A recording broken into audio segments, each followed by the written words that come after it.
Imagine um monumento de 72 metros de altura, erguido em homenagem aos que tombaram em uma guerra perdida. Imagine uma chama que nunca se apaga, um túmulo que guarda os restos de heróis anônimos, um mausoléu onde o passado ainda respira. Imagine que todos os anos milhares de pessoas vão até lá para lembrar. Agora pare de imaginar, porque tudo isso existe e fica em São Paulo. Seja bem-vindo ao canal Brasil, Última Resistência. Hoje é o episódio final da nossa série sobre a Revolução Constitucionalista de 1932. Vamos falar do legado, das consequências políticas, do mito do soldado constitucionalista, da memória que vive até hoje nos monumentos, nas ruas, nas praças, no coração do povo paulista. Vamos agora para a Revolução de 1932, episódio 3, o legado do sangue. A Revolução de 1932 terminou em 2 de outubro, com a rendição das forças paulistas. A derrota militar foi dura, quase 1000 soldados morreram, milhares ficaram feridos. Os líderes foram presos ou exilados. O estado de São Paulo perdeu sua autonomia política e foi ocupado por tropas federais. Parecia o fim, mas não era. A derrota militar, paradoxalmente, se transformou em vitória política. A comoção nacional, gerada pelo sacrifício paulista, foi imensa. Até mesmo em estados que haviam lutado contra São Paulo, como Minas Gerais e Rio Grande do Sul, a opinião pública começou a se voltar contra Vargas. O ditador percebeu que não podia mais ignorar a exigência de uma Constituição. Em 1933, Vargas convocou eleições para uma Assembleia Constituinte. Pela primeira vez, desde 1930, os brasileiros poderiam escolher seus representantes. A democracia estava de volta. Em 1934, a nova Constituição foi promulgada. Ela garantiu direitos individuais, liberdade de imprensa, independência dos poderes. O que os paulistas não conseguiram com as armas, conseguiram com o sangue. Os líderes paulistas presos foram anistiados.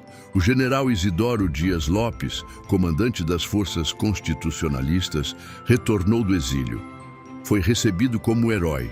O governo de São Paulo foi restaurado. A autonomia política do Estado foi reconquistada. A Revolução de 1932, derrotada no campo de batalha, havia vencido a guerra política. Mas a vitória teve um preço alto. Os mortos não voltariam, os feridos não se curariam. As famílias enlutadas jamais esqueceriam.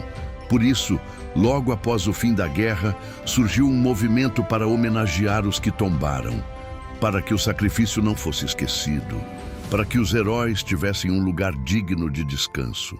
Em 1934, foi criada a Comissão Pró-Monumento Mausoléu ao Soldado Constitucionalista. O objetivo era erguer um monumento à altura do sacrifício dos combatentes. Foram arrecadados fundos por meio de doações populares. O povo paulista, mais uma vez, mostrou sua generosidade. O monumento seria construído no Parque do Ibirapuera.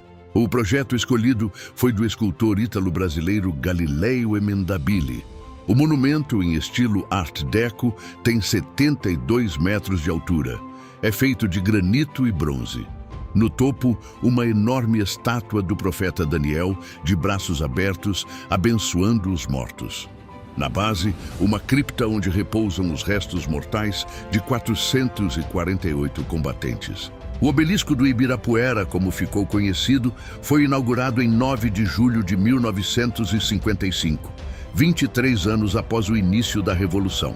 Mais de 60.000 pessoas compareceram à cerimônia. O general Isidoro Dias Lopes, já idoso, estava presente. Ele morreria 2 anos depois. Viu seu sonho se concretizar. Os heróis de 32 tinham um monumento. Dentro da cripta, há uma sala com 72 nichos. Em cada nicho, uma urna contendo os restos mortais de um soldado. Todos são combatentes anônimos. Não há nomes de generais ou líderes. São soldados rasos, voluntários, pessoas comuns que deram a vida pela causa.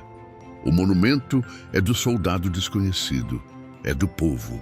Em frente ao obelisco, uma chama eterna nunca se apaga. É mantida acesa desde a inauguração, em 1955. A chama simboliza a memória daqueles que tombaram.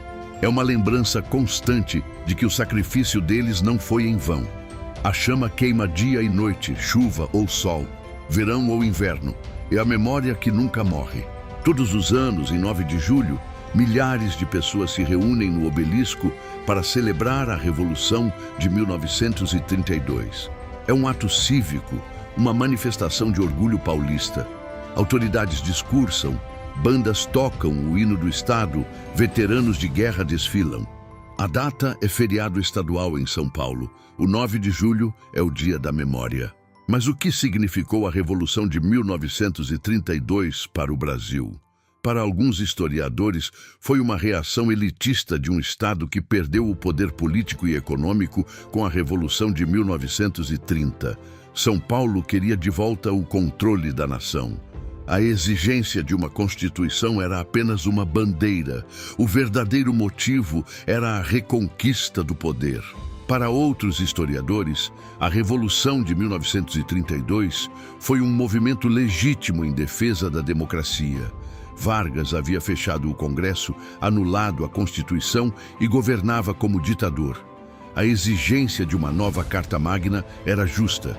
O sacrifício paulista abriu caminho para a redemocratização do país. Sem 1932, Vargas teria governado sozinho por mais tempo.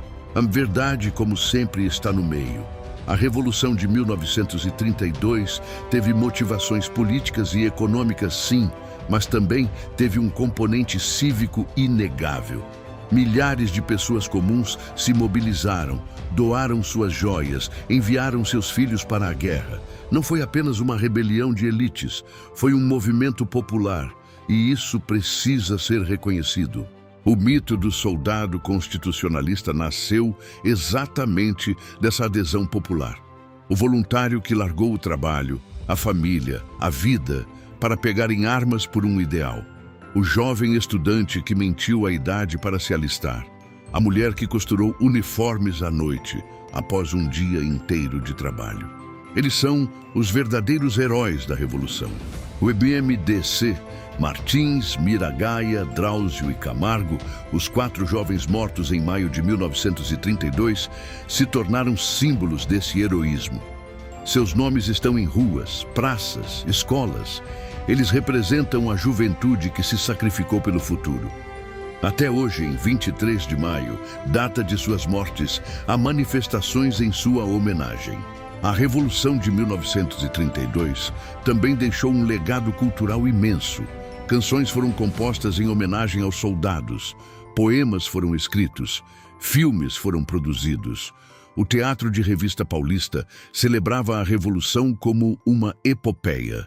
O rádio, o grande meio de comunicação da época, transmitia programas especiais no aniversário do movimento. O hino de São Paulo, composto em 1929, antes mesmo da Revolução, tornou-se um símbolo do movimento. Era cantado nas trincheiras, nas manifestações, nos atos cívicos. A letra fala de terra adorada e gigante pela própria natureza. O hino embalou a luta dos soldados constitucionalistas e ainda é cantado com orgulho pelos paulistas. A Revolução de 1932 também influenciou a política brasileira nas décadas seguintes. O mito do paulista guerreiro foi usado por políticos para mobilizar o eleitorado. A bandeira constitucionalista foi empunhada por diferentes grupos ao longo da história. A Revolução se tornou um dos pilares da identidade política de São Paulo.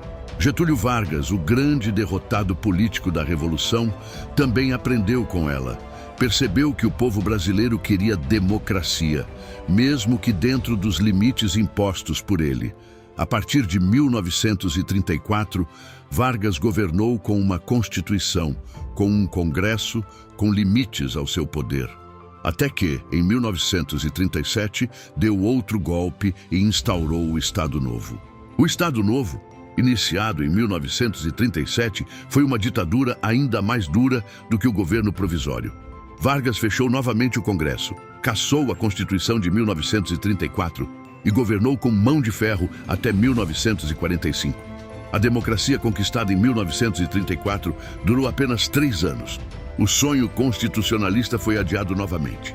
Apesar disso, a Revolução de 1932 nunca foi esquecida. O 9 de julho continuou sendo celebrado, mesmo durante o Estado Novo, quando as manifestações eram proibidas. Os paulistas resistiam em silêncio, guardando a memória dos heróis. A esperança de que um dia a democracia voltasse era mantida viva pelo exemplo de 1932. Com o fim do Estado Novo, em 1945, a democracia foi restaurada. A Constituição de 1946, uma das mais democráticas da história brasileira, deveu muito ao espírito constitucionalista de 1932. O sangue derramado no Vale do Paraíba ajudou a construir um Brasil mais livre, mais justo, mais democrático. O golpe militar de 1964 enterrou novamente a democracia. Por 21 anos, o Brasil viveu sob uma ditadura. Os paulistas, mais uma vez, resistiram. As manifestações de 1977, lideradas pelo então governador Paulo Egídio Martins, pediam a volta das eleições diretas.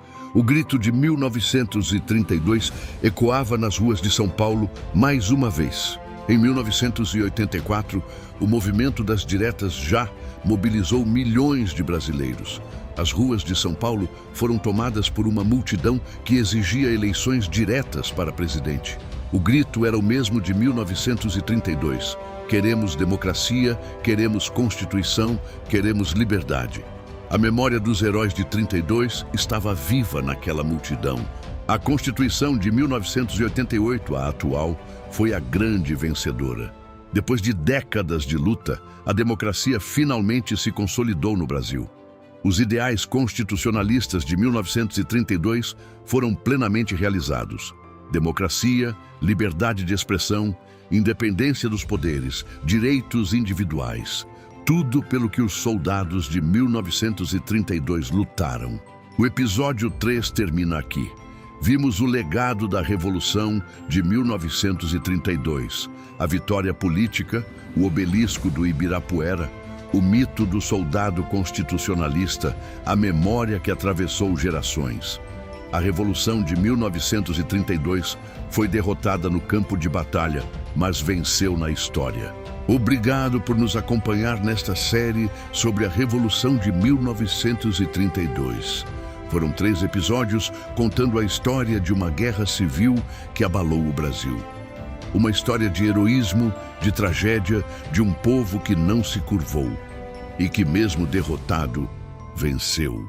Inscreva-se no canal e ative o sino para não perder as próximas produções. Em breve, iniciaremos uma nova série sobre outro grande conflito da história do Brasil. A história não acaba nunca, e a resistência também não.